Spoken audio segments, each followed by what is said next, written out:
if you're someone who gets inspired by other people's stories where it might seem like that other person has lived through a movie, let me introduce you to one Miss Shalini Vadhera. What a story. What a woman. What a mind. At the time of this podcast being recorded, I hadn't invested in Ready Set Jet, the organization that she has founded. It was after this particular conversation that we decided to join hands in business as well. Trust me, this particular conversation of the Ranveer show is very close to my heart because she's a lady who's taught me so much, who's inspired me so much. And I want to take all those teachings and pieces of inspiration and lay them out in front of you. Especially if you're an ambitious woman, I assure you this podcast is going to stay with you forever. Remember to check out all of Ready Set Jet's products, which we've linked down in the description below. And remember to follow The Ranveer Show on Spotify. We're Spotify exclusive now, which means that every episode is available on Spotify 48 hours before it's available anywhere else in the world. And for now, this is my elder sister, Shalini Vadhera, on The Ranveer Show.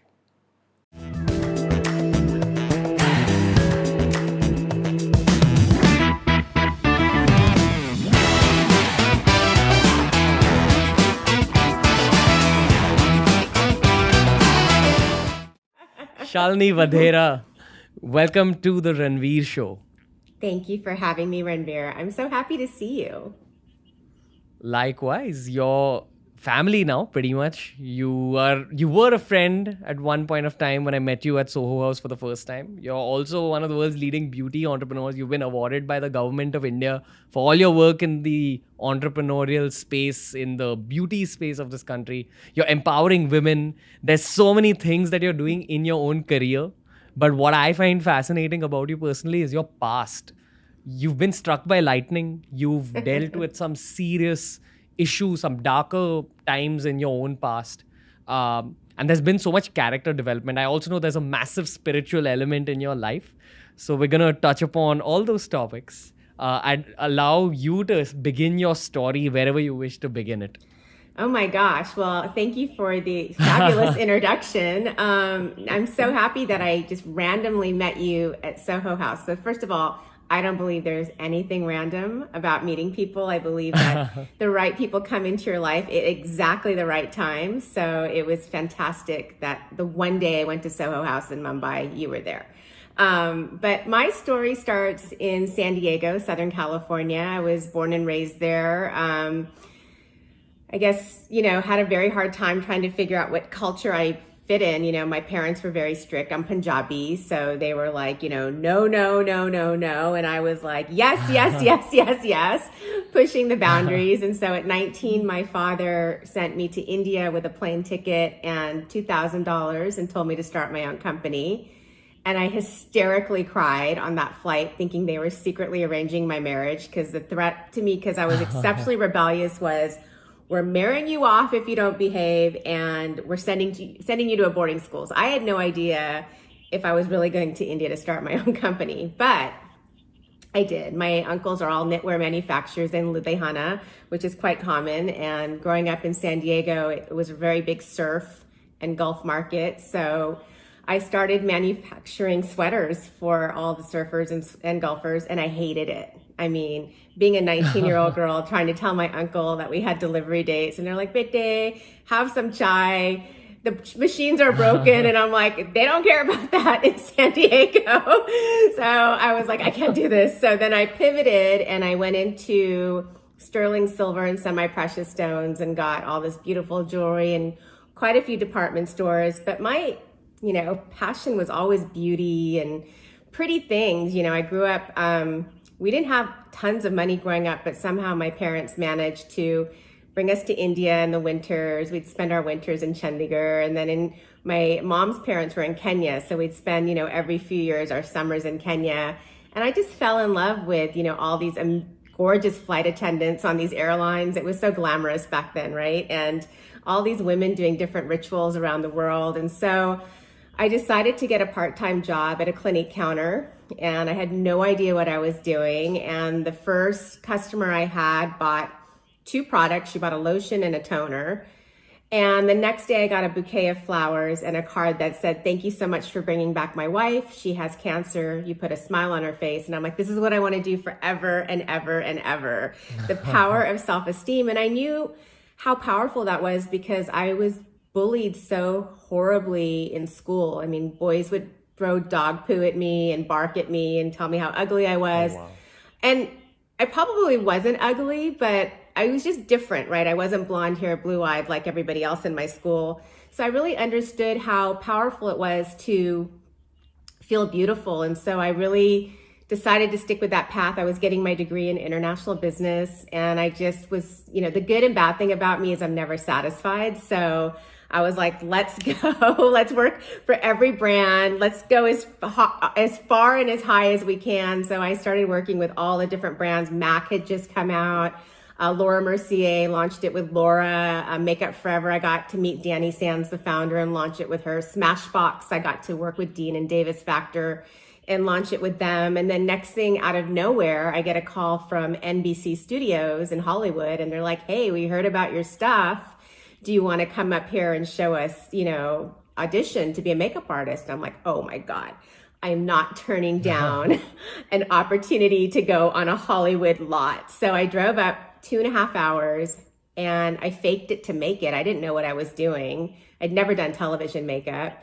And they're like, "Okay, it's fresh, you're hired." And then within 6, and I was getting harassed by all these older makeup artists that were like, "Who's this new girl that has never worked in, TV makeup before coming in?" So 6 weeks later, the head of the entire studio walked in and he's like, "Pack up your stuff, let's go." And all these makeup artists are like, "Ha, you're fired. You don't know what you're doing." And inside I was like, oh my God, okay, at least I had 6 weeks at NBC, but this is so embarrassing. I'm so horrified. And so I'm following him out of the building and I'm like, oh my God, this is so embarrassing. And he ends up turning left and walking me right on the Tonight Show with Jay Leno. And he's like, "You're really good. Oh, You're wow. going to work with Jay." And I remember it was the time where we were trying to get a cake to President Clinton. So my first job on the Tonight Show was going with Jay Leno to give President Clinton a cake, and I'm like, oh my God, this is amazing. And that launched my celebrity makeup artist career. And I started working on shows like Dancing with the Stars and The Bold and the Beautiful, which was, by the way, the one soap opera that I could only see when I'd come to India, because my mom I remember loved this. it. Yeah. And then I just started working with lots of celebrities on a number of shows and in editorial shoots, and word got out. And one of the TV stations in San Diego were like, "Oh, wow, our hometown girl is doing, all these celebrities. She's working with Simon Cowell and Alec Baldwin. And, do you want to come on TV and talk about it?" So I went on TV, had no idea what I was doing. I must have licked my lips 25 times because I was so nervous. My mouth was so dry. I was like, oh my gosh. And one of the hosts on the show I was working on at the time was called Hollywood Squares. By the way, best job of my life. It was almost a crime that I got paid because we'd have 6 different celebrities a day. All the food was catered from Spagos. We had an on-site masseuse. So I'm like, am I really getting paid to just play all day long? Wow. But the host of the show, Tom Bergeron, who hosted Dancing with the Stars here, he's like, "Hey, I heard you're doing television. I want to see your stuff." And I'm like, oh, I don't know what I'm doing. Don't worry about it. So I ended up bringing him up, one of my segments I had done. And he's like, "I'll call you on Tuesday." And I'm like, okay. Ranveer, I was so nervous to talk to him. I don't think I could even put a proper sentence together. When you get so nervous that you get tongue-tied? So he called me on Tuesday and he's like, "The only feedback I have for you, Shalini, is you're really good. I have a meeting set up with my agent." So I drove up and I met his agent and she's like, "Oh, you're so cute. Let's get you in a helicopter. You can do the news, talk about traffic." And I'm like, "No, I want to be a brand." And see, I had just written a business plan. Come to find out, this many, many years later, I found it last year. I had written a business plan on creating a makeup brand for India. Because I was so frustrated when I would come to India that my cousins were like, "You're this big makeup artist, take us shopping." And I'd go shopping with them. And even within India, the colors didn't match skin. They looked horrible. I'm like, this is ridiculous. In your own country, you can't even get colors. I can understand US, but so I had written a business plan on this. So I told this agent, I'm like, I want to be a brand. And she's like, I don't know what that means. I'm like, I don't know what it means either, but get me to New York City. Because I had heard that if you wanted to start something, you had to go to New York. So she did. She got me on the CBS Early Show, was one of the biggest morning shows.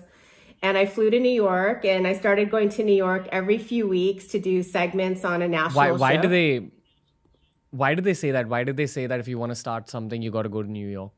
New York is magic. I mean, that's where people are there to work. You know, I always say LA is the slow no. LA, everyone's like, oh, you're great. You're fabulous. Let's have lunch. Let's have another lunch. Let's have another lunch to talk about the last lunch and talk about the next lunch. Whereas New York, they're like in your face. Nope, can't help you, but I know someone who can, or yes, I can help you. And then it actually gets done. And at that time, it was the beauty capital of the world. That's where all the makeup labs were. That's where all the beauty editors were. That's where all the PR firms were. That's where all the big morning shows were being shot. And so I started going pretty regularly. And then in true New York fashion, which I wasn't used to, being brought up in San Diego, where San Diego, it's like, are you a nice person? Great. Let's go to the beach and eat a taco, you know, and have a beer. Whereas New York, the senior producer came up to me and she's like, why the F am I flying you out here first class? I'm putting you up in a suite. We're paying you. And like anyone can talk about what you're talking about. What makes you so different? So I was like, oh my God, you know, first of all, I was shocked, but somehow it kicked in and I'm like, America is the greatest melting pot in the world. Nobody's talking about all these skin tones that are being born minute by minute. And then Indian women have the most gorgeous traffic stopping shiny hair. Chinese women never age. Brazilian women have these amazing bodies, and it's not genetics. It's all these amazing beauty secrets that have been passed down for centuries. So I immediately carved out a very distinct voice and a niche in a super saturated industry. And I went on and it hit, and I started being this global beauty girl that went on all these every syndicated talk show you could imagine, talking about like the 10 best beauty secrets from around the world, how to work with, you know, Indian skin with hyperpigmentation, dark circles. And then I became a spokesperson for everybody from Nike. I helped them launch their Bollywood shoe, to chapstick, to L'Oreal, to Revlon. I mean, you name it. And then I got a publishing And this is deal. just through, like, you know, doing things constantly, plus networking on the side. So you're getting your leads, you're getting the work done, and you're just Yeah, building out this brand. Tunnel vision, Ranveer. Like I was on a path and there was no stopping me. So I got a book deal, and it was to write a book on all these beauty secrets. So then I spent the next 2 years traveling the world and meeting the most amazing women and finding out that it didn't matter if you were like in your Rolls Royce in Beverly Hills, or you're in a village in, you know, Somalia with no rights, no running water, no electricity, but the need to look like J-Lo and have that same glow. That beauty was truly this universal language, and just how people went about it to look and feel beautiful was through all of these amazing, you know, recipes that when you leave the US, and India is the perfect example, it's a very proactive approach to beauty. Like you're drinking your, you know, haldi water or your, you know, golden milk. You're oiling your hair twice a week. Whereas in the US, you're like, oh gosh, I have a zit. I need to run to Sephora and get something. So what I learned, everywhere else in the world, they had a beauty pantry in their kitchen. Everything started with food, right? So I wrote my book. And then I met an attorney who was working with Russell Simmons and Kamora Simmons. And he's like, you're not going to make any money on your book. You need to start a brand. So I was just like laying in bed one night and I'm like, no one's doing global beauty. So I decided to launch a global beauty brand. I went to this lab and I'm like, I want to do a coconut, amla, henna, blah, blah, blah. And they're like, what are you talking about? But luckily there was a guy from Kerala at the end of the table named Mohammed. And he's like, oh, no. I know what she's talking about. And then he came up to me. He's like, I'm going to help you. I'm like, great. So within like 2 weeks, like QVC was like, we want you on. I'm like, I don't want to be on QVC. It's not going to be good for my brand. They're like, we don't care. We're going to take 10,000 pieces of your hair oil. I'm like, okay. They put me into business. And then Sephora came calling, and Sephora's like, we don't want any of your beauty secrets. We love the fact that you're, an Indian Hollywood makeup artist. You understand skin tone. We want you to do a makeup line. So I launched my first brand in QVC, Sephora. I remember, talk about the power of manifestation. I remember looking at a Victoria's Secret catalog going, oh my God, my brand is so sexy. I need to be in Victoria's Secret. Ranveer, I went to lunch. I came back. I opened up my email, and it was an email from Victoria's Secret saying, we think you're a very sexy brand and should be part of Victoria's Secret. So we ended up becoming the first best-selling mascara of a third-party brand. They didn't take other brands. We did so well, we would get our own page, in all of their advertising. And then I launched. I'd like to add for the listeners that there's a lot more manifestation stories in this story. So this is just the first bit. Good and bad. Yeah. So good and bad? Wait, okay, let's highlight like the other side of things. I know that there was a lot of turmoil in your personal life while you were building out this business. And I know, I spoke to you probably less than a year ago, and you still have that kind of fire. You still want to keep building things. So, someone said that whenever human beings have that kind of fire within them, there is something that they're trying to escape, for lack of a better word. Ooh. I'm trying to escape my childhood as well. So that's the question I'd like to ask you. While you're building all these things, what is it that you're running away from as well? Oh God, that is such a good question. Nobody's ever asked me that.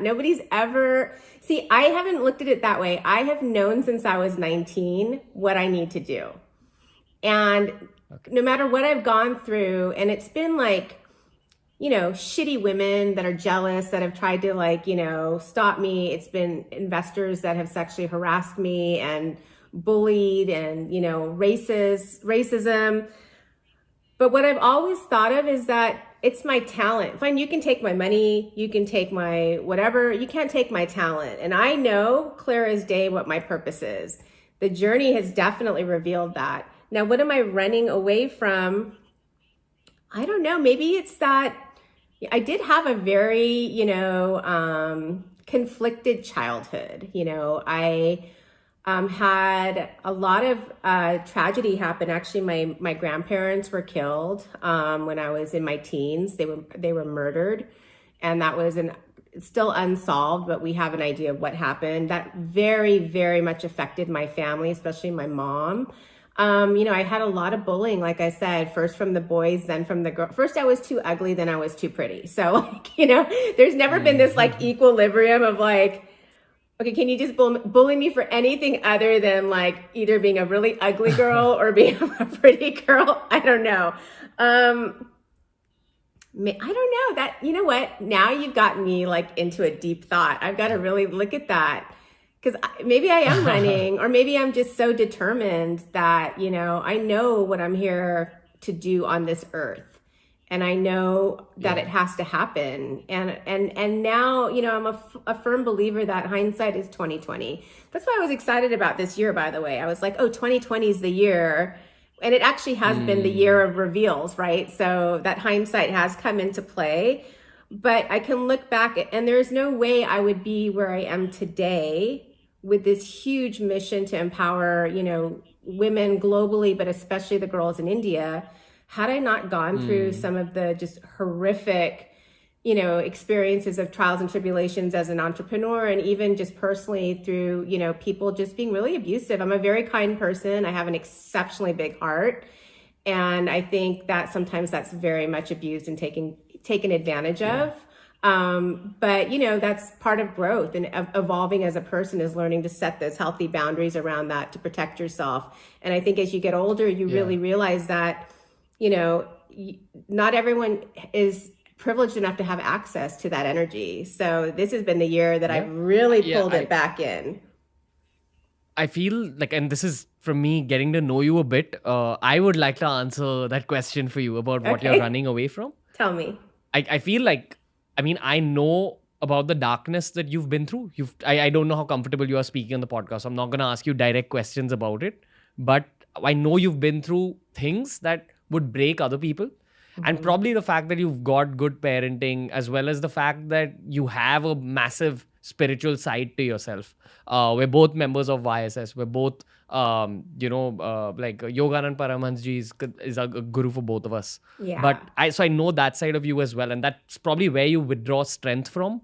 100%. So I feel like you're running away from not being able to set an example. Like through your process, you're trying to set an example of human will, and you're trying to live up to that standard that you've set for yourself, because you know that if other people went through the same thing you've gone through, they probably would have broken, but you're continuously going, and that's why you're trying to take things as far as it gets. That's how I read it. I might be wrong again. Maybe you have something else to add here, but just from the outside looking in, it feels like this. So when I was building my first brand, I felt like I had put every ounce of every cell of every thought, every breath, every energy had all gone to build this brand. I was fundraising, and this is back in 2005. So this is before, social media. This is before internet. This is before, not internet. Internet was there, but it was before Startup Grind and all these resources where you could learn how to, be part of this great, community. There was no community back then. And I remember trying to find women to help me. Very competitive. And I never met a woman in the boardroom. I never met a woman when I was fundraising. I had a lot of these male investors want to fly me on their jet to close the deal in Paris, party on their yacht. And, and I didn't want to play that way. I was not raised with those values, nor for me. And maybe it's something that I put on myself to make my life a little bit more difficult. I don't know. I was like, I'm going to do it. I'm doing it my way. And I'm going to maintain those morals and values that I have. It's going to be harder. And I would have guys try to kiss me in meeting. I mean, it was so inappropriate. Show up in white bathrobes with no underwear on. And I'm like, I've got a profitable company. So I remember telling one of my champions, I'm like, I can't raise the money. I just have these guys that want to sleep with me, or, it's ridiculous. And I can't find any women to help me. So he introduced me to a guy who introduced me to a guy. And I got a really bad vibe. So this is my biggest life lesson, and why I'm also very determined to make sure no woman has to go through this. So I had a bad gut feeling. I walked away. I'm like, nope, I'm not going to do business with this guy. During that time, I was also going through a divorce. So I am very much Ranveer, the black sheep. I married a blonde hair, blue-eyed guy, pissed off my parents. He was great. But then when I divorced the blonde hair, blue-eyed guy, then my parents were very upset with me. Like, how could you disgrace us again? But it just wasn't the right marriage. And I knew that. And I think I probably, got married for the wrong reasons. It was like the lesser of the evils that I was being presented with. So, and he was my best friend at the time, but we grew apart. And so I was going through divorce, and I was reapproached by this investor, and we had a huge launch coming. And I'm like, how are we going to actually be able to support this launch? So I went against my gut, and I took the funding. And it was the worst thing I could have ever done. I mean, it was like karma, life lesson. Like, you should never go against your gut. Your gut is like your, sixth sense. It's your angels. It's your guru. It's everybody telling you, no, no, no. But I did. And then it just, it was absolutely the wrong partner. There was a lot of inappropriate behavior. And it ended up costing me my brand that I had worked years and years and was on fire for. And I came out of that and I was so devastated. Like, I felt like I was broken into a million pieces, physically, emotionally, financially, professionally. And I was really trying to find myself. That, though, is when my spiritual side opened up. And I remember one of my distributors calling me, and he's like, "You're under psychic attack." And I'm like, I don't know what that means. Like, what does that mean? And he's like, call this woman in Hawaii and have her do this ceremony on you and tell her Sparkle sent you. And I'm like, who's Sparkle? He goes, it doesn't matter. Just call her. So I called this woman, and I'm like, okay, hi, Sparkle sent me, I don't know. And she's like, okay, you've got past life history with this guy. You've got 4 past lives with this guy. And I'm like, well, let's get rid of him. So she called on Archangel Michael. And, my parents, I was raised going to Self-Realization Fellowship. Paramahansa Yogananda has been my guru since I was 2. And we're fortunate enough in San Diego to live 10 minutes from where he wrote Autobiography of a Yogi. It's just, Ranveer, when you come, I want to take you there. Oh, it's yes. the most beautiful place in the world. Like, you walk in and the vibration just comes all over. It's incredible. So anyways, the one great thing about my parents is that we traveled so much. My mom would always want to visit any house of worship. It didn't matter where we were. We were taught respect all religions. God is God. It's your relationship. So I had that wonderful upbringing to be very open-minded. So this woman called on Archangel Michael. I didn't know who he was, but we did the ceremony. And then my husband now, Tony, he's the other Indian. So he's the feather to my Dot. So we have a production company called Dot and Feather. He had taken me to a very spiritual place near Los Angeles. You mean he's... So for the listeners, I just want to give some context. Like, she's talking about Desi Indian and Native American Indian. Exactly. Just want to put it out there. So he had taken me to a really spiritual place just to get out of LA. He's like, look, let's get you out of here. And we had gone to a bookstore. It's a beautiful, beautiful little town called Ojai, very spiritual. There's a lot of ashrams there. When you go in the spring, it's almost like you're smelling heaven, because the orange blossoms are blooming so much that when the wind blows, all you can smell is orange. It's divine. That's all I'm going to say. It's just an incredible experience. So we went and we were at a bookstore for about 3 hours. And then on the way out, Tony looked at me and he's like, did you find anything? And I'm like, no, I didn't find any books. Let's go. But right at the exit was a book that said The Miracles of Archangel Michael. So I'm like, oh, you know what? This woman just called on this angel. I don't know who he is. Let me buy the book. So it turns out he's the patron saint. He's the policeman angel. He's the biggest protector. He's got a sword. He slashes bad energy. And so we had come home, and that night, and I have not, by the way, shared this story with anyone. So you are the first and public story that I'm sharing this with. We came home. And I was like, okay, I'm gonna read this book. And so I closed the book and I'm like, okay, Archangel Michael, my name's Shalini Vadhera. This is what's going on. I need your help. And that night we went to sleep, and about 1 a.m., I hear a click and all the bedroom lamps had turned on. So I sat up in bed and I woke up Tony and I'm like, why did you turn all the lights on? And he's like, I didn't turn any lights on. And I'm like, no, you turned the lights on. And he goes, I didn't turn anything on. So he gets up, he shuts all the lights off. He's like, go to sleep. You're just freaking out. So I went to sleep. I thought my heart was going to pop out of my chest.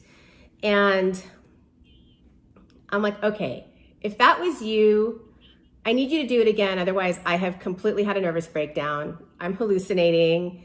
It's cool. I've been under a lot of stress. Like, this is weird. And as soon as I said, do it again, the lamps turned on again, Ranveer. Wow. And I freaked out. I was so scared. And Tony being Native American and indigenous, he really believes in energy. So he's like, look, there's maybe something here. Just welcome it. Don't be scared. So, of course, I was freaked out. And the next day I was flying to New York to do the Dr. Oz show. And he's like, look, now maybe you've got these like angels with you, or you've got some gurus coming with you. Like, don't be scared. I was scared. So I slept with the light on the entire night, the first night in New York. But when I woke up, there was 2 white feathers by my bedside table. So at that point, wow. I was like, I know I'm divinely protected and guided. And no matter what's going to happen, I know without any hesitation that there is going to be an invisible net to catch me. And I think that's why I fearlessly go out and do what I do, because I know what I'm here on this earth to do. And I definitely want to make sure that no woman has to go through what I went through with my first business. I get a lot of, especially South Asian women, I don't know why, but they're always like, why are you so honest? Like, why didn't you just say you were acquired, or, say this? And I'm like, why would I do that? you learn so much from your failures. Like those are master teachers. You know, if I don't share those experiences with other women, and I consult so many, you know, girls that are getting into business, and they'll be like, oh my God, I'm going to get funded, but they want 55% of my company. And I'm like, yeah, but that means they can fire you. But it's okay, we're under an employment agreement. I'm like, but that means they can fire you from your own company, you know? And so I want to make sure that women are protected and that we're able to create a tribe to support each other. And so that kind of started this amazing spiritual path, and that brought me. I gotta bring back the whole Soho House conversation and give the listener some context. Okay. So honestly, meeting Shalini was a big spiritual moment for me as well, because I remember the day I met you. I think I'd had like a very rough week. I'd either just broken up or I was just fresh out of a very intense. I was like super demotivated, sad. And we started talking very randomly. And then you took me out to the Soho House balcony, and then you started referencing You took me out. I said, could I please have a conversation with you? So I took you out to the balcony, and I think somehow autobiography of a yogi came up. I didn't bring it up, and I'm usually the guy who brings it up, but you brought it up. And then I was like, you know, are you serious? Did you just say autobiography of a yogi? That's my book. That's what I talk about on my podcast. And then you told me, yeah, he's my family guru. And I was like, really? And then you told me these stories about Archangel Michael. And you told me all the other spiritual stories and experiences you had. I'd also love for the listeners to hear about your lightning story and all that. But I also just want to add one nugget of information, which is, you know, you said something very interesting about your husband and how Native American culture believes in energies. Native American culture has a lot of parallels with Indian yogic culture. In fact, Sadhguru is actually doing this trip in America right now. He's doing this road trip. And a big part of the reason he's there is that he's studying Native American spirituality, and he's talking about how there are so many parallels. While they call things angels, we also have our own version of angels, which are called astral bodies. And when we say, okay, so-and-so guru is with me, it's basically a form of that. And for super skeptical listeners, I just want to put it out there that these are things that you need to experience to believe. And when we say that, okay, you know, there's an angel or a positive energy, it's beyond human articulation. So you really gotta speak to the people who've had experiences, and we're not nobodies. I feel like we've done something with our careers, so we have that side to us as well. But I'm gonna allow you to continue on this spiritual tangent that this conversation has gone on. What happened after that? Well, funny, but really quick, I mean, we met Sadhguru a few years ago, and he was like, Tony, come to India and ride motorcycles with me. So, you know, we had a great experience, and he's amazing. I love him. He's like such a cool guru, you know what I mean? So he's got it going on. But yeah, so, you know, I just continued to have interesting experiences. Like every time I think of Archangel Michael, things would happen. Even like I'd get a message on my phone saying Archangel Michael's now following you on Twitter, and I'm like, get the hell out of town. I mean, this is crazy. You know, like how am I so? But then, you know, it took me a few years, Ranveer, to really kind of process what had happened. I had worked tirelessly for this brand, and it was so successful. And so I remember I had now moved from San Diego to LA. Tony and I were married. You know, we got married at Lake Shrine, by the way, by the highest monk. It was amazing. He broke his vow of performing marriages just for us. And we were actually the last wedding performed on the lake. It was beautiful. So I'll have to send you some pictures. But I wanted to find yoga. And in LA, yoga is power yoga, hot yoga. I want strong body yoga. And I'm like, I need mental yoga. Like I need yoga here, not here. And I ended up falling and finding this Korean yoga by my house. It was right by LAX airport. And I'm like, oh, let me go check it out. Oh, it changed my entire life. It was incredible. I mean, it's all about, you know, this idea of cow, cool mind, open heart, warm. They call it danjan, which is your gut area. So it's all about water up, fire down. So when you're got fire up here, you're hot-headed, you're emotionally attached, you're not able to think without, you know, a lot of attachment. But when you're cool-minded, you can look at things more from an observational standpoint, and you've got that ability to have a little bit more control over your emotional body.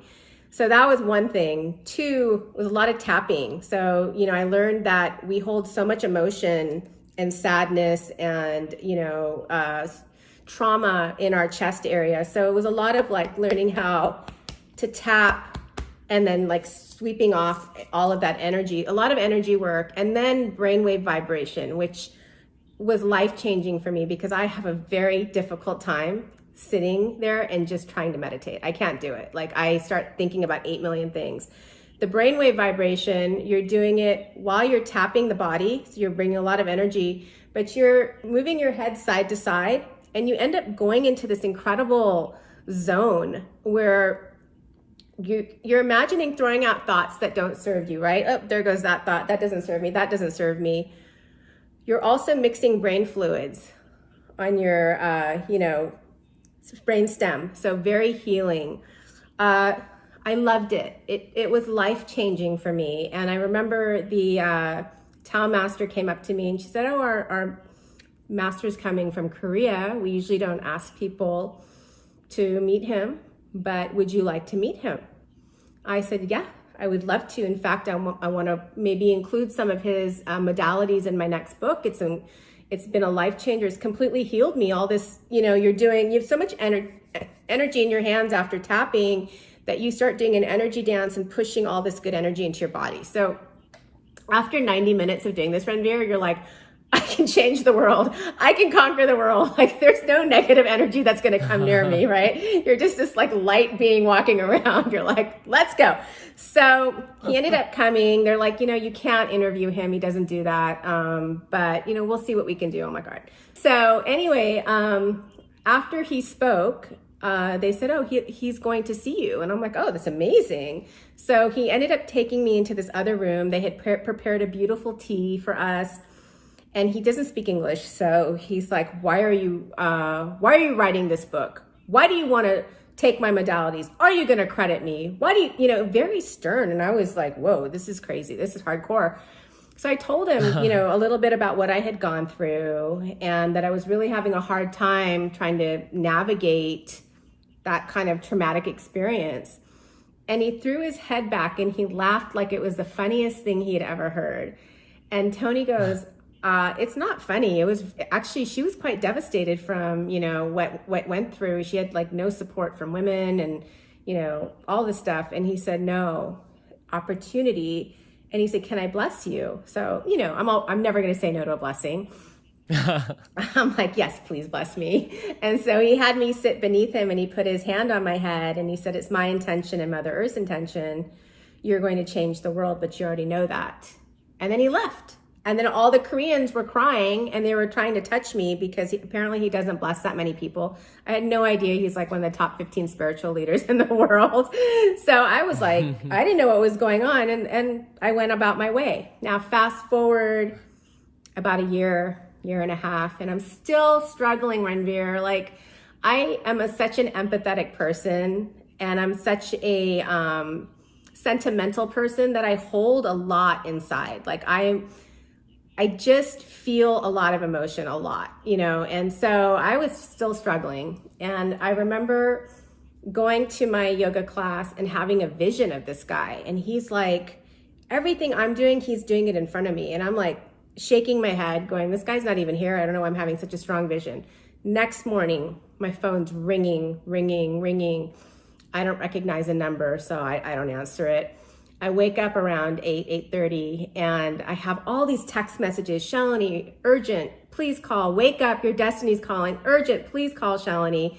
So I call this number, and it's a woman in Sedona, Arizona, which, Ranveer, you have to go to Sedona. It's magic. It's the most incredible energy you will ever feel. It has the most vortexes in the world, which is that tornadic energy under the ground.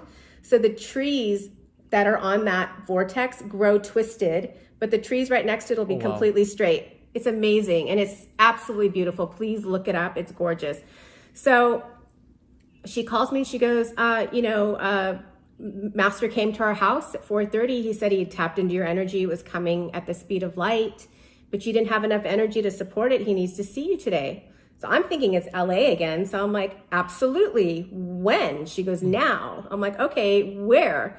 She goes, Sedona. I'm like, oh, I can't come to Sedona today. It means I have to take a flight.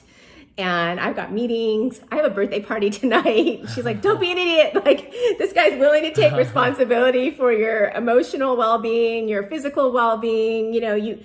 She's like, you're crazy. So I called Tony and he was driving.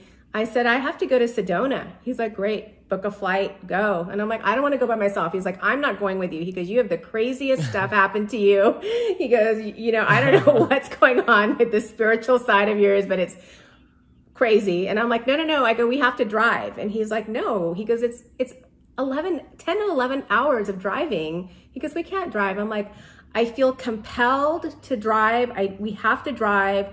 I'll arrange everything. We have 2 cute little doggies. So I'm like, I'll make sure somebody watches the dogs. I'll pack a bag for you. Like, as soon as you get home, we're just going to get in the car and drive. And he goes, do you know where we're going? I'm like, they gave me an address. He goes, do you know what it is? I'm like, no, let's just blind faith go. So we did. We got in the car. We started our 10-hour drive. No idea what was ahead of us. And on the way there, we saw the most incredible, beautiful clouds and colors in the sky. And then out of nowhere, it just turned into this magnificent lightning storm, like sideways lightning, multiple bolts. And I hadn't seen anything like that since my childhood in Kenya. So I'm like, oh my God, this is so beautiful. So I took my phone, which was plugged in the car, and I was shooting video. And then our car got struck by lightning. And because my phone was plugged in to the car, I just started to feel this like, the only way I can describe it is like somebody was injecting my body with hot fire acid. It just started to crawl down my left side. And meanwhile, my husband's pulled over. People are pulling over to make sure we're okay. This side of my face is like paralyzed. It's like drooping. Can't feel my hands and feet. Everyone's like, you have to go to the hospital, Shalini. Let's call an ambulance. And I'm like, nope. We have to get to Sedona. We have 3 more hours. Like, if I feel and I was like nauseous. And I felt horrible, but I just was like, we need to get to this place. So we drove, and when we arrived, the Korean master looked at me and he said, do you know why I called you here, with his translator? And I said, yes, to charge my energy. And I started laughing because I had literally just been charged. And he's like, yes, that was for you. That was for your brain. Everything you've gone through in your life, you've done to yourself, and you know exactly why. And I'm like, no. There's no way I would go through a divorce. There's no way I would build a beautiful brand to not have that brand. There's no way. And he just smiling, and he goes, no, you did it to yourself, and you know exactly why. And I'm like, I do not know why. And so he said, here are 4 things I need you to do. The one that sticks in my head every single day is positive mind equals positive life. That no matter what's going on in your life, you have the ability to recreate a new story and change, and that will shift your energy, right? He said, the 5th thing is your homework. You'll know at the end of the weekend. And he looked at Tony and he said, Tony, I want you to take her to this mountain, and you need to hike to this mountain after sunset and before sunrise. And he said, Shalini, at the end of the weekend, you'll know exactly what you need to do. And that was it. I didn't see him again. So we hiked to the mountain. There was no rain, nothing, but the mountain that we were supposed to hike to, there was a rainbow coming from the top of it. So we were like, okay, that's random. And then it was starting to get dark. So I don't hike, and then I don't hike at night. So there was like, what I thought were big blackbirds, which were bats. There was all kinds of noise. I was getting very scared. And I almost passed out at one point because the vortex energy was too much for me. I was just like, I don't know what was going on with me. And Tony was looking at me going, I don't know what is going on with you. Like, are you okay? I'm like, I don't know. And so we get to the base of the mountain, and Tony looks at me and he's like, I have to go. where do you have to go? Like, we've never been here before, and you can't leave me because, like, what if there's a coyote or a mountain lion? Like, I am so stressed out, where it's dark and I don't like this. And he's like, I'm sorry, I have to go. So he leaves. He ends up seeing his father, who had passed away 3 years prior, and has an entire conversation with his dad. Finds a wedding ring on the mountain, random. I'm sitting there, Ranveer, and I'm like, oh my God, I'm so scared. I don't like it. And I'm just staring at this mountain. And then I'm like, okay, I'm here. Like that, I get a message. And to this day, I have no idea who it was. I don't know if it was God. I don't know if it was my soul. I don't know if it was a mountain. I don't know if it was a Korean master, but it was a man's voice. And it had taken me from my journey from being born to that day, and why I had experienced everything I had experienced. And it had rocked me so hard that I just cried for like hours and hours and hours, because it was so much truth. And I'm sorry I'm getting emotional, but it was that much truth that came to me. And I was like, oh my God, this is why I've lived my life this way. This is ridiculous. So anyways, after having a good cry which, by the way, now, just side note, when I do retreats in Sedona and I bring 40 to 60 women, they spend the first 2 days crying. So whatever the energy is there, it's to purge like everything that you're keeping inside. So then the next morning we go for our sunrise hike. And this time the woman who had called me comes with us, and she goes, Master wanted me to come with you. He wanted me to show you these mountains. She's showing me them, but my head keeps getting pulled this way. And I said, I'm so sorry. Is it okay if I turn around? And she goes, you have to listen to everything that's going on. Just turn around. So I turn around, there's another mountain. So the first mountain's Bell Rock, very spiritual mountain. Turned out it's a masculine mountain. So that's why I heard a man's voice. When I turned around and saw Courthouse Butte, I got a woman's voice, and it's the female mountain. I didn't know that till years later. I'm like, oh, how interesting. And the message was everything that was coming from that day forward, and how strong I needed to be, and how I needed to be able to navigate through the narrows of life, just like her trails were narrow. It was a very interesting message I got, and it just came to me immediately. I'm like, you know what? I know exactly what I need to do. I need to empower women on a much deeper level than lipstick and mascara. Like, lipstick and mascara is great, but why aren't women supporting each other? Why do they tear each other down? They're worse to each other than men are to them. So I want to create a platform called Power Beauty Living, where you get to power up your business, mentorship for women by women. You get to power up your beauty, so you've got unmatched confidence for unmatched leverage. And you get to power up your life with 30 minutes of all these amazing modalities, so that makes you this warrior mentality. So I was so excited. I wanted to tell this guru, I figured it out. I know what I need to do. But he'd done his job. He came in and then he disappeared. So I went home to LA, and I'm like, I'm going to throw a little party. I thought maybe 20 of my friends would come. 175 women showed up. 8 women got jobs. Within a year, the United Nations contacted me and had me speak on the floor of the UN and launch it globally to 350 country heads, diplomats, and CEOs. So I knew at that point, this was part of my journey. This was the next path. And then people were like, let's get you back into beauty. So I launched my next brand called Passport to Beauty, where it was based on my book. And I was traveling the world, shooting all these amazing beauty secrets, and then going into a lab and taking those secrets, marrying them with modern day technology and bringing them to your doorstep. Then I started getting calls from like Paramount saying, hey, the Baywatch movie's coming out. We want you to create the entire brand. Turner Classic Movies. We have a library of thousands of movies. Can you create brands around them? So I started creating brands for a lot of companies. And then out of nowhere in 2017, I found out I was receiving the Mahatma Gandhi Award. So I flew to London. It was at the British House of Lords. It was an incredible life experience. That's all I'm going to say.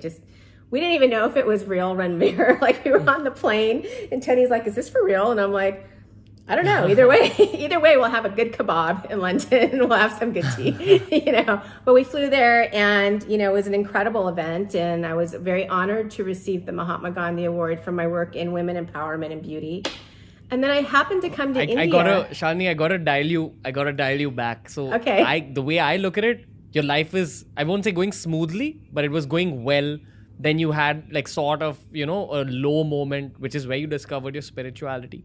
But it seems to me like this experience you had on the mountain of that voice speaking to you, that was the big turning point for you. So, Absolutely. I mean, if you, I know, don't share what the words were exactly, but what was the gist of it? Like, what did it give you? How did it change you into the next version of you? So, one, I was raised by an exceptionally trusting father. Everything's in good faith. When you promise somebody something, it's your word. It served me well as a human being. It was the horrible, horrible advice in business. You know what I mean? Because not everybody has that, value system. But I think from being bullied so much, it really put me into a lot of depression as a teenager, a young adult, and then also being really misunderstood for being between two cultures, having very strict parents. I was kind of reckless. Like, I didn't put a lot of care and thought. I just was like, we'll go and see what happens. And it's all going to be fine because I'm supposed to trust everybody, and that I lived very recklessly in that aspect of just not having a filter to know that maybe not everyone's on the same wavelength. And also that I did need to do my diligence. I did need to do a little bit of research and not take everybody at face value of what they were saying. And so that made me realize that, at what point do you start really caring about yourself? And it's not a selfish thing. Like, I was taught that if you put yourself first, it's very selfish. As an Indian girl, if you have an opinion and you raise your voice and you rock the boat, that is absolutely unacceptable. You are not supposed to have an opinion. You are not supposed to speak up. You are not supposed to rock the boat. So I didn't. Even when I went through what I went through with my first company, I mean, now I look back, I should have told that guy to go take a hike, to be honest, and I apologize for my language. But, I was still very much in that, that's not how I was raised. And that did not serve me well. And so a lot of that was revealed to me in that, message I got that, look, this is not serving you living this way. And by the way, we got you, from a spiritual level, like, just go, you're fine. We're here to help you. And so that did make me a little bit more, I feel like it was a loss of innocence. Maybe that's why I cried so hard. It was a massive loss of innocence of realizing, oh wait, this bubble I've lived in thinking it's supposed to be this way is 100% not true. And, we do need to come together and support each other sincerely.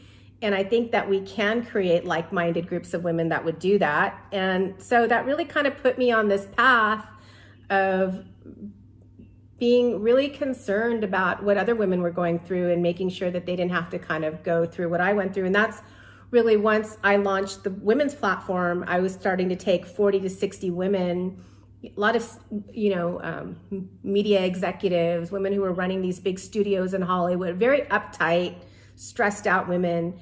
They would get to Sedona, to these retreat grounds, and they'd be like, when's dinner? What's going on? I'm like, just relax. And then they'd come on Friday. By Saturday, they'd spend the entire day crying. I don't know why I can't stop crying, Shalini. I don't know why I can't stop crying. And, there were all these beautiful vortexes on this property. Some of the vortexes are even naturally shaped into hearts. I mean, it's so beautiful there. Wow. And what they say about Sedona is the vibration of Sedona literally shakes the shit off of you that is not serving your highest purpose. It shakes you to the core to where, yeah, you are going to probably cry and purge stuff that you've been holding on to your entire life, but you're also going to have this massive reveal that's going to make you have a better understanding of self, right? And I think that's the most important thing in your life, is learning to understand yourself. That's how you can serve other people better. Just by being there? You just go there and things start happening? You spend time there? I want to take you there. Wow. I want to take you there, Ranveer, because I know you'll be open to feeling that energy. And there's different areas. There's, I think, 31 vortexes in the world. New Zealand has a lot of them. 21 of them are in Sedona. 11 of them are on this retreat ground. It's magic. It's so weird that you're saying this. So I did an interaction with Sadhguru recently where we had to, his team requested me to send in a question. And my question to him was, what have you discovered about Native American culture that Indian spirituality can learn from it? And his answer basically was, Ranveer, good question, but you need to visit these places to discover for yourself. And then you're telling me the same thing. And this is what spirituality does to you. You know your next few spiritual steps in life because of these incidents that happened to you. Yeah, and it is life and soul changing. I mean, it affects you at a soul level. Once that happened, Ranveer, like I knew, I'm like, I have no control or I have no say in my life. I completely surrendered. I'm like, God, you know what I can do really well? Use me now for how you want me to help this world. Just here, I'm yours. Like, I'm not even going to try to control this. I'm not. And once I completely surrendered to that, knowing that I was divinely protected, that's when I get this award. Then I happened to come to India 3 months later. I hadn't been to India in 10 years, but it was my last cousin's wedding in Punjab. And I'm like, I'm not missing this wedding in Chandigarh. I gotta go. Came to India. Government was waiting for me in Delhi. Next thing I know, the day I arrived, these officials are, pinning me with a beautiful gold map of India. I have this gorgeous Ganesh painting painted for me. And then next thing I know, I'm sitting down with the Supreme Court, people from Congress, all these ministers of social empowerment and justice, education, transportation, and me. And they're like, Shalini, we feel you've reached your full potential as an Indian woman. Now, please come help our girls, help them reach theirs. So I said, okay, thank you. Left, had a great wedding, had a great time in India, came home. It was in my mind, but I didn't want to just go and do another, let's find an ingredient, make it fair trade, or let's go put a village into, work. So I didn't really move on it. And then, 6 months later, I get a call from one of the government officials, and he's like, Shalini, we need you to come to London to the House of Commons. We're giving you 1 hour to talk about what you're going to do for India. So I was like, okay, they're serious. And I'm kind of bored with beauty. It's like all influencers putting their name on eyeshadow palettes. Like, there's got to be more to beauty. I know through my travels that beauty is so much more than skin deep. So how do we use beauty as a vehicle for global change? And so I saw that Amazon had now entered India. They were putting a lot of investment in beauty, going back all the way back to college when I wrote that business plan of taking a brand to India. I'm like, oh, this is going to democratize beauty in India. And then I just decided to call a lot of NGOs. I'm like, if I'm going to come to India, then let's shake shit up. Let's not just do something that everyone else is doing. Let's make some generational change. Let's really impact. And every NGO I called, I kept getting the same story. It didn't matter if I was calling somebody in Calcutta. Didn't matter if I was calling somebody in Odisha. Didn't matter if I was calling somebody in Delhi. Same story. Shalini, these girls get to the age of 15. They have no access to education. There's really a lack of vocational training. They don't have a lot of opportunities for a good future.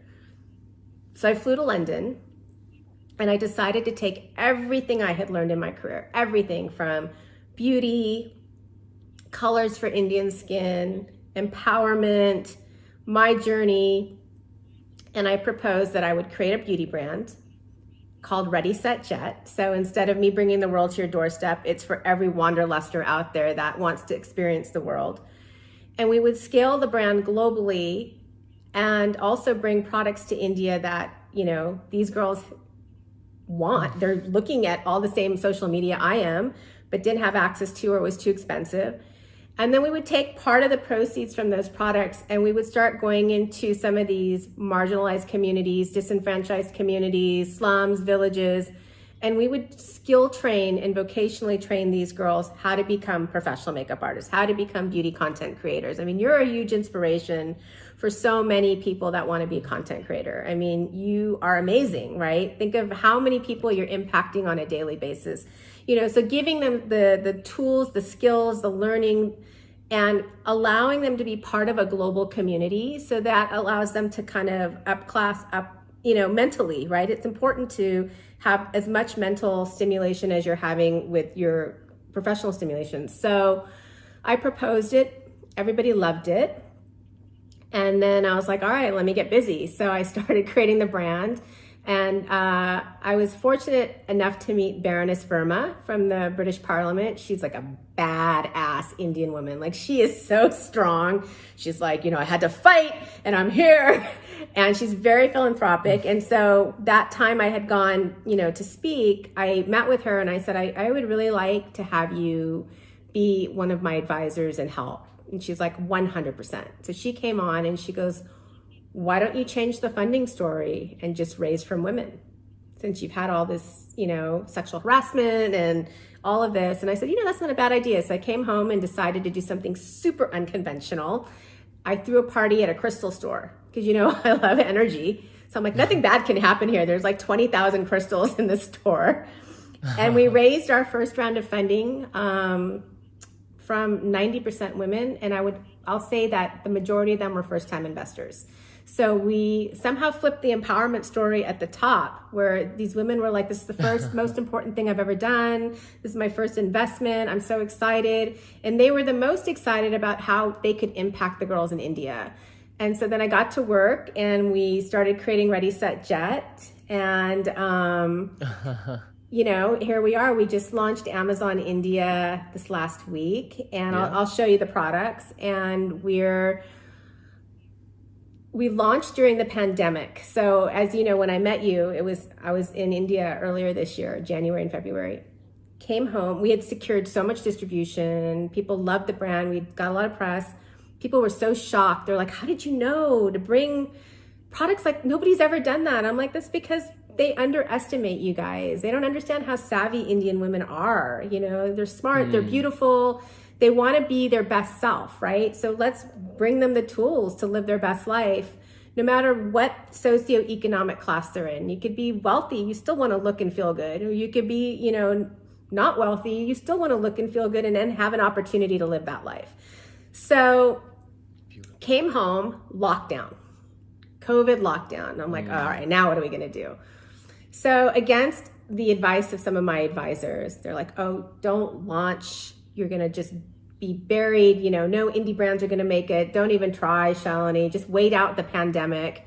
But, there's a rebellious side to me, which is why my dad sent me to India when I was 19. I'm like, forget all of you. We're going to launch. So we launched. I'm like, you know what? Let's launch. Let's do a beta test. Let's learn what these women really want. Let's let them be a part of this brand. And so we did in late June. We decided, let's just put it out there. And it was incredible.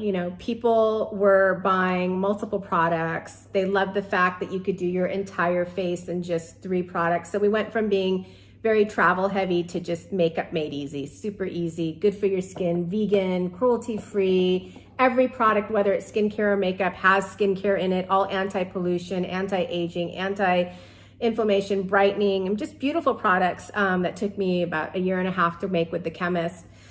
And then something interesting started happening. I started getting a lot of girls from India reaching out to me on Instagram. Shalini, can we do an Instagram live with you? Shalini, COVID has affected all of us. Shalini, how can we go out there and get a job? And I realized that it didn't matter if you were in a slum, a village, a tier 3, tier 4 city, or if you were in Delhi and you'd had a job. Everybody was facing the same situation of, hey, COVID's really affected our ability to work. What are we going to do? And so through that realization, we realized that not everybody wants to be an entrepreneur, but they want to be self-sufficient. They want to be able to support themselves and maybe their families and grow in their career. So we decided to expand the impact, and we created the Ready, Set, Jet Academy, which is launching very soon, where you can go take the courses online, be certified as a makeup artist or a beauty content creator. I'm actually going to have you, Ranveer, do something with us on content, because you're like the Always. master, the Always master. up for it. And then we decided to go ahead and excuse me, launch India. So we just launched on Amazon. We launched Amazon US, and we're super excited in 2021, you know, when some of this, you know, COVID lifts, to come to India and start really, really empowering women with every tool they need. It's like this toolkit for life, right?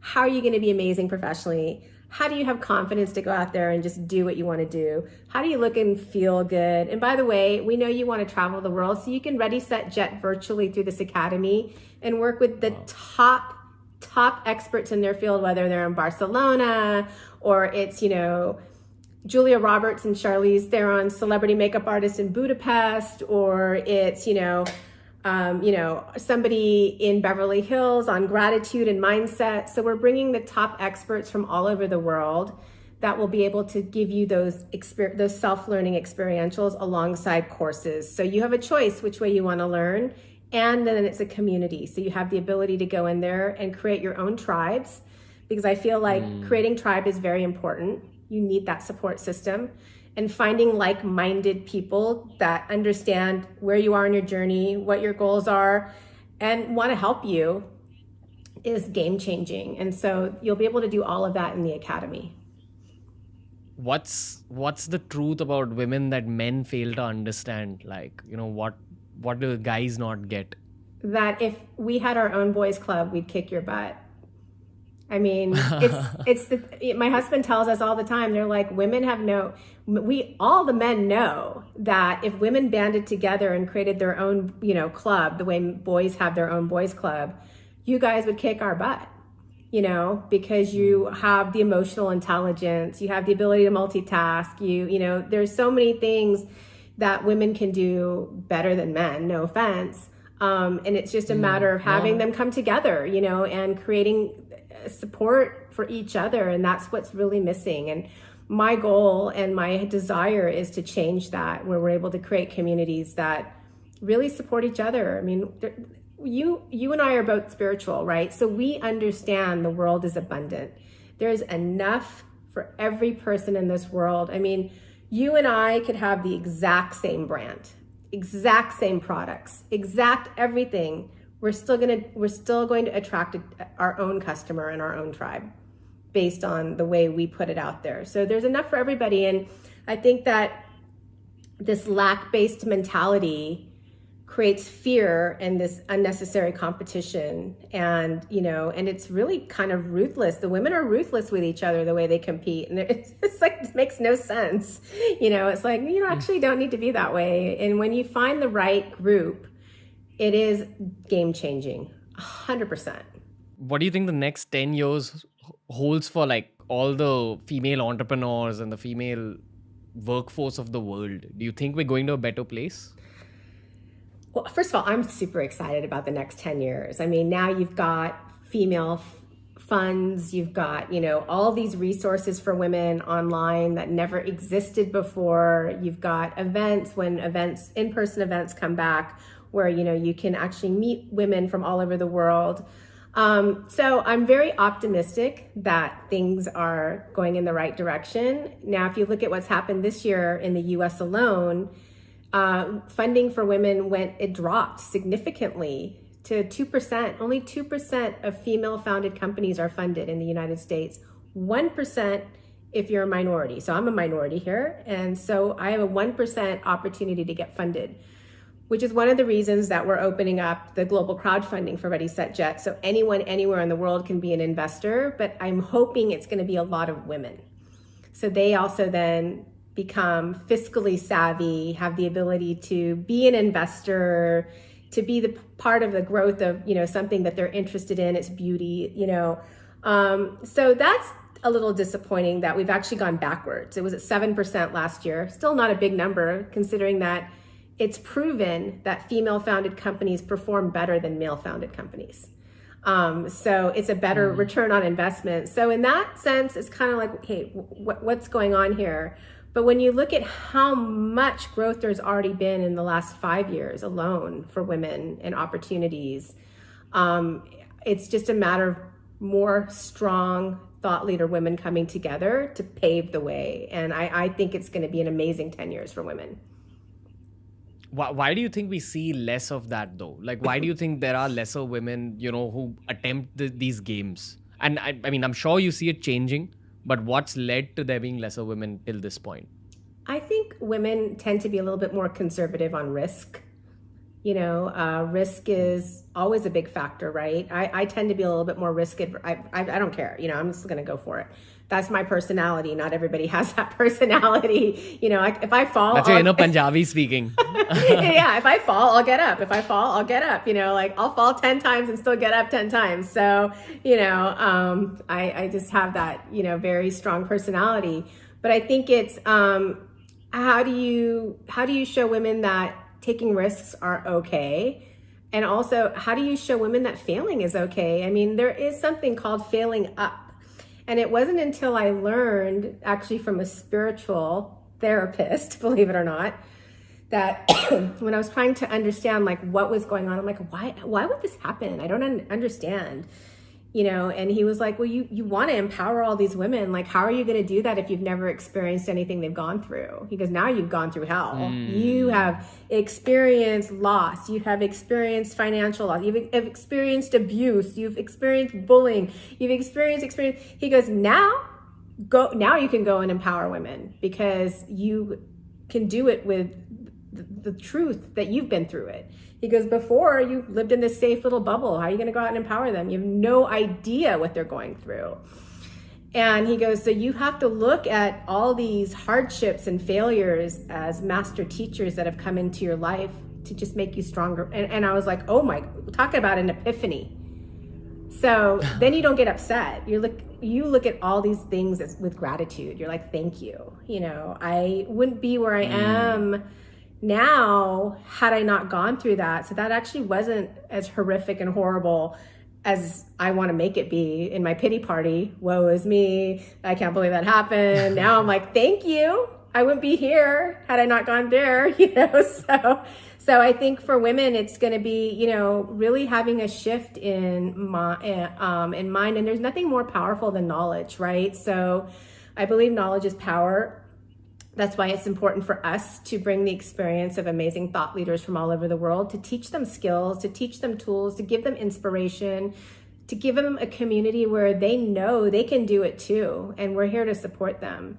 It's scary. And, and India is one of the countries where you've got such a massively high education rate for women, and it just drops. How many women have master's degrees, and then once they're married, they don't do anything, they're home. So, there's a lot of work to be done from that aspect as well of, just having the mental shift that it's okay for women to work. It's okay for them to thrive. This last trip, three of the women that have joined my team were doing exceptionally well in their jobs. So well. All three of them had to quit. One was running a team of 6,000 people, but was getting so harassed by her bosses because she was a strong woman that she had to leave. The other woman was doing something for the entire country of India, life-changing things for the entire country. Because she was succeeding so much, she was getting so harassed, her family was afraid for her life. She had to leave. Another woman who's joined our team was doing incredible work with marginalized communities and women in these marginalized communities, was supposed to be paid for all her work she had done, but the gentleman that she was working for was like, yeah, no, we're not gonna pay you. So had to leave, so these, these are women who are trying. They are trying, they're successful, they're smart, they're talented, they're savvy, they're kind, they're good women that bring so much value to a company that, you hear their stories and you're like, this is kind of massive bullshit that because you were successful, you're being punished for that. So that, Ranveer, is why I wanted to come and be on your podcast. So maybe we can start to shift that mentality that it only brings value to all of us. We all rise when people rise, right? It's not a bad thing. It's not a threat. It's none of that. It's for the goodness of all when we give women opportunities like this. Yeah, and women, it's also when you give women content like this. Like, I feel like there isn't enough content like this on the internet. And I'm not just saying that from my own personal selfish perspective, though there's a bit of that. But like, I feel more of this stuff needs to be spoken about. Um, uh, Honestly, I got to know about this stuff because of meeting people like yourself, because of meeting people like my co-founder Jalak, and all these amazing women around me who kind of made me aware of these issues that you don't really consider when you grow up as a guy. No, So your yeah, I mean, reality, at this stage, your reality is entirely different than our reality. Like you can go 100%. out there and Yeah. voice your opinion, no problem. If we do it, then we're making waves, and that's just not acceptable. Yeah. I mean, and I hope that if there's a girl listening to this podcast till this point, I hope you share this one with like all your girlfriends, all the guys you know as well. Content like this needs to reach out there, especially in the Indian urban centers, because I feel like it trickles down then to the rest of the country through the urban centers. Final question of this podcast is, I know that you're a knowledge seeker. And I know that with the truest knowledge seekers, you always have knowledge that you're seeking for your professional life, which is one career of yours. And then there's knowledge that you seek for your spiritual growth, which I strongly feel like is the other career that every human being has to go through at some point. If not in this birth, then probably the next. But So true. so from both those perspectives of knowledge seeking, like one for your professional life and the second for your spiritual life, what would be some daily habits or some knowledge sources that you'd recommend, on a very everyday level? Where would you direct people? So professionally, what's been the biggest surprise for me this year is that my best networking and my best learning has come from Twitter. You wouldn't think that. However, it has been a game changer for me in being able to have direct access to best in class people. So, Yeah, I think 100%. following people that you admire, people that you aspire to be like, people that can teach you a skill that you might not know, you have access to even talking to them. And there's been quite a few really well-known authorities in business and fundraising and whatnot that I have just direct message saying, hey, I saw your tweet. I feel like you could actually give me some advice. Is it okay if I could, spend 20 minutes talking to you? I have not received one no. I have had the opportunity to not only speak to these people, but to develop relationships with them. And you and I both know that the saying of, it's not what you know, it's who you know. Well, it is what you know, so that's incorrect, but it is also who you know. I mean, building network is so important. So spending time every day to try to, expand your network is very important with like-minded people, no matter what you're doing. If you're a teacher, fine, then find more teachers that you can connect with and do that. If it's in beauty, then find other people in beauty that you can connect with. If it's somebody that you want to just get to, like Satguru, find a way to get to them. There's no barriers anymore with social media. So that's very important. Continue to build your tribe. I do that. I had a situation actually recently where I was like, oh my gosh, I don't know what to do. And my friend's like, reach out to your tribe. So I have a group message with about 20 women that are all influencers, amazing. And I'm like, hey, can you guys help me with this? I'm not kidding. Within 10 minutes, every single one of them, every single solitary one of them was like, it's done, Shalini. We took care of it. And I'm like, no. I didn't need you to do that much for me. I just needed, and they did it, So really finding ways to, increase your tribe and expand it with like-minded people, right? You don't need to be friends with people just for the sake of being friends. You really want to create people that are going to be your support group, because you never know when that's going to come into play in your life. Spiritually, I love discovering new things on YouTube. So my new favorite thing that I've been obsessed with is Brian Scott. So he takes a lot from, these old masters like Joseph Murphy and Neville Goddard and, which is all affirmative thought. So I believe that, how you shape your thoughts and your words is so important. So instead of like, God, please, please, I need this, I need this, I need this, I'm begging you, moving it into affirmative thought of an affirmative prayer where you're like, thank you so much for bringing this to me. And so it's always, discovering more masters in that area where I know has worked for me in the past, and just spending, whether you're meditating, whether you're spending, I'm really big on 30 minutes a day. You owe it to yourself, 30 minutes, to do something that's going to expand your knowledge from a spiritual level, personal level, professional level.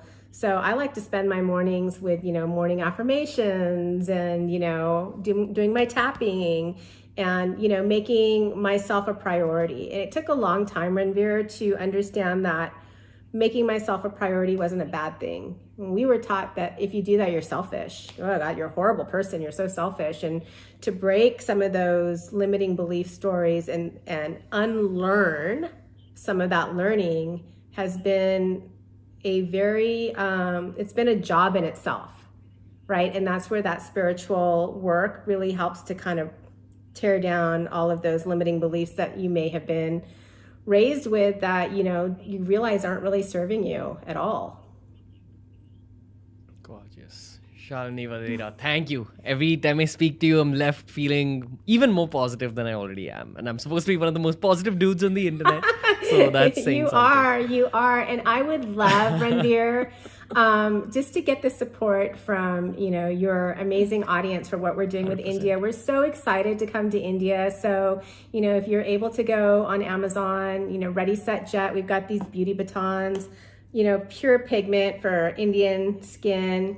And what's cool is you can actually customize these. So they all unwind. So you can kind of build how you need. And we're bringing out foundations to match all skin tones in India. So that's another conversation I want to change, that, it doesn't matter how light or dark you are, you have the same, you're equal, so we've spent. Yeah. And I feel there's a strong purpose to your business, which is, I won't say rare in the modern day. There are a lot of businesses doing that, but it's definitely a very, it's a very important purpose in the current times that we're living in. So Everywhere, I'm globally. really hoping that the listeners spread the word. Yeah, absolutely. Sure. And, thank you for having me on your podcast. It was a pleasure. It was great to see you. Thank you for our conversation from 1 year ago as well. You helped me a lot back then, and I really appreciate this podcast as well. Like the kind of things you've shared, people don't talk about this kind of stuff on the internet. So thank I know. No, and hopefully I'll be in India soon once all this crazy COVID stuff dies down and I can come and visit you again in Mumbai. 100%. Beautiful. Thank you, Shalini. I will see you soon. Okay. Bye. Whew, that was an extremely inspirational, extremely interesting story. I'm sure you feel the same way. The first time I ever met Shalini, this is the story shared with me, and I was blown away. There's so much more that she's taught me. There's so much more that I wish to share with you guys. And very soon we will be creating a detailed mentorship series for young entrepreneurs along with Shalini Vadhera. For now, please make sure you check out all of the Ready, Set, Jet products, which are linked down below. This is an organization that's backed by BeerBiceps Ventures, which is our investment wing. So I truly hope that you check out the products because they are absolutely fantastic. And as you know, Shalini is a woman who truly believes in every aspect of her work. You need to check out these products for yourself. Remember to follow The Ranveer Show on Spotify. Every episode's available on Spotify 48 hours before it's available anywhere else in the world. Lots more gorgeous episodes of TRS along with Shalini Vadhera coming up.